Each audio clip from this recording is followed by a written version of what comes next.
ഞാൻ എസ്പെഷ്യലി 2 സിനിമകൾ സംവിധാനം ചെയ്ത് കഴിഞ്ഞപ്പോൾ ലാലേട്ടനെ പോലെയുള്ള ആക്ടേഴ്സിൽ നിന്നും ഞാൻ ഏറ്റവും കൂടുതൽ പഠിച്ചത് ലാലേട്ടൻ എങ്ങനെയാണോ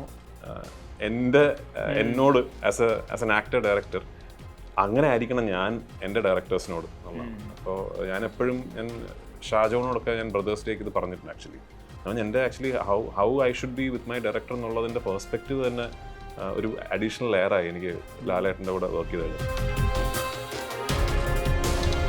നമ്മളുടെ ടെക്നിക്കൽ ബ്രില്യൻസിനേക്കാൾ അപ്പുറത്തേക്ക് ആക്ടറുടെ കോൺട്രിബ്യൂഷൻ വല്ലാതെ ഉണ്ടായിട്ടുണ്ട്.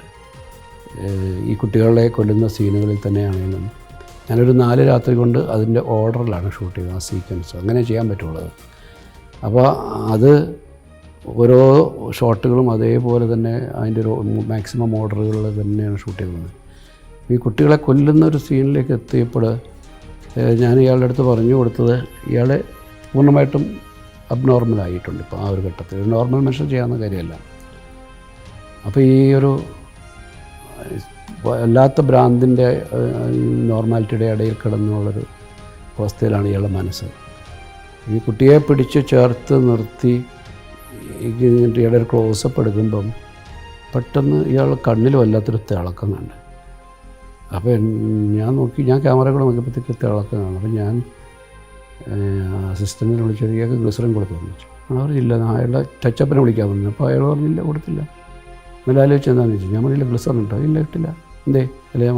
കാരണം അങ്ങ് വരികയാണ് ആ തിളക്കം. അപ്പം ഞാൻ മനസ്സിലാക്കിയിട്ടുള്ളത് ഉന്മാദത്തിൻ്റെ അവസ്ഥയിലെത്തുന്ന പലരുടെയും കണ്ണുകളിലൊരു നനവുണ്ടാവും എന്ന് പറയാറുണ്ട്. അതങ്ങ് വരികയാണ് അയാൾക്ക്. അതൊക്കെയാണ് ഭയങ്കര ഒരു എന്താണ് ഇയാൾ പലപ്പോഴും പറയാറുണ്ട്, വേറെ ഏതോ ഒരു ശക്തിയുടെ ഇടപെടലോടെ ഉണ്ടാകുന്നു എന്നൊക്കെ പറയുന്ന പോലെ.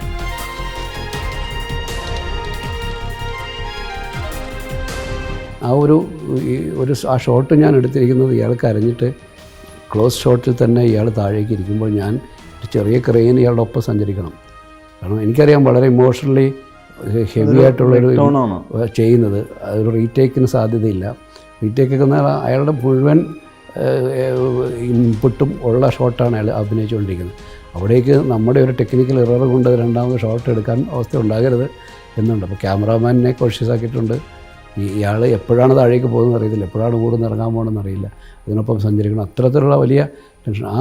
പക്ഷേ നമ്മൾ ഈ സമയത്ത് ക്യാമറയുടെ പുറകിലാണെന്നുള്ളത് മറന്നിട്ട് ഇയാളുടെ മുഖം കണ്ടങ്ങ് നിന്ന് പോവുകയും ചെയ്യുക. അപ്പം ക്യാമറ പുള്ളി എന്നവനും ഇത് കണ്ട് അന്തം വിട്ട് നിൽക്കുന്നുണ്ട്. അപ്പോൾ അവരെയൊക്കെ അടി കൊടുത്തിട്ടാണ് ക്യാമറ താഴോട്ട് ഇറക്കാൻ പറയുന്നത്. ലാലേട്ടനെ വെച്ച് ലൂസിഫർ ഷൂട്ട് ചെയ്യുമ്പോൾ ഞാൻ എത്രയോ പ്രാവശ്യം ലാലേട്ടനോട് പോയിട്ട് ചേട്ടാ തോള് ചരിഞ്ഞില്ല, കുറച്ചൊന്നും ചരിച്ച് ഞാൻ ചോദിച്ചിട്ടുണ്ട്. കാരണം എന്താ ഞാൻ ചോദിച്ചിട്ടുണ്ട്, because it is A star in him manifesting in me when I M making the film. The first time I met him only when I narrated it to him, within 15 minutes he got convinced. He liked the idea. He liked the idea and he immediately connected to it. So meeting him took a long time. Trying to get that meeting took a long time. It took about 5 to 6 months to finally get that one meeting with him. But once the meeting was within 10-15 minutes, he said okay. So the convincing was not difficult at all. It was just getting to him was difficult. But after that, it was like a smooth ride, and he made it so easy for me. I keep saying this. I remember when he said yes, he said, "When do you want to do it?" So I said, "Whenever, sir. You tell me whenever it's convenient for you, we'll do it. I'll be ready." And then he told me, "I'm coming to Bombay to attend one event. I'm doing a play. He was doing Karna play somewhere. I'm coming for that. I can stay one extra day and we can shoot, so that you don't have to pay for my airfare."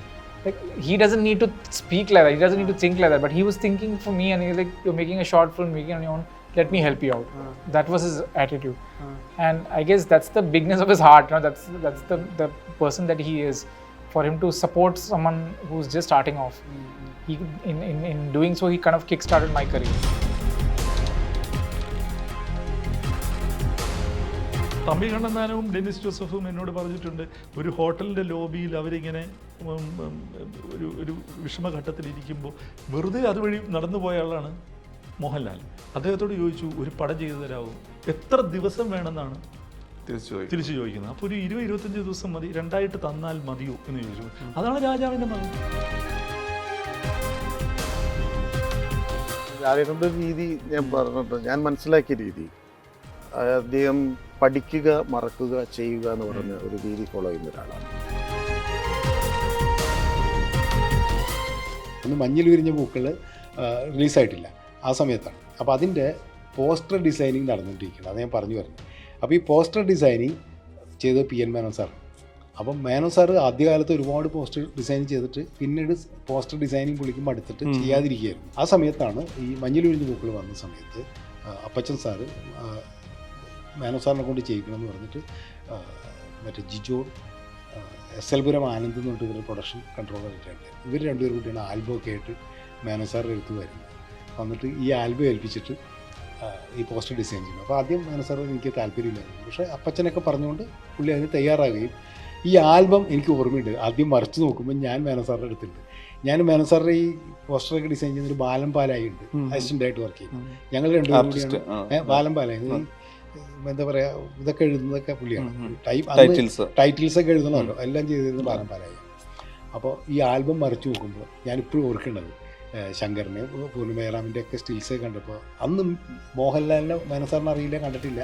പക്ഷെ മോഹൻലാലിനെ പുള്ളി അപ്പോഴേ not ചെയ്തിട്ട് പറയുന്നു, പിന്നെ ആൾ കൊള്ളാലോ എന്ന് പറയും. അത് മേനോൻ സാറിൻ്റെ ഒരു വിഷൻ്റെ ഒരു ഇത് പ്രത്യേകത.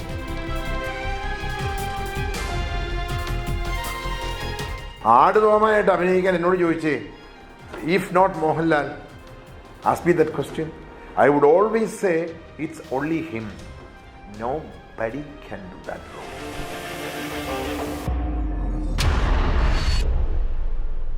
வாடா ஆண்டவங்கள் தீ படிக்க வாலி போல வாள் எடுக்க வீர சூர வேட்டையாட போறா.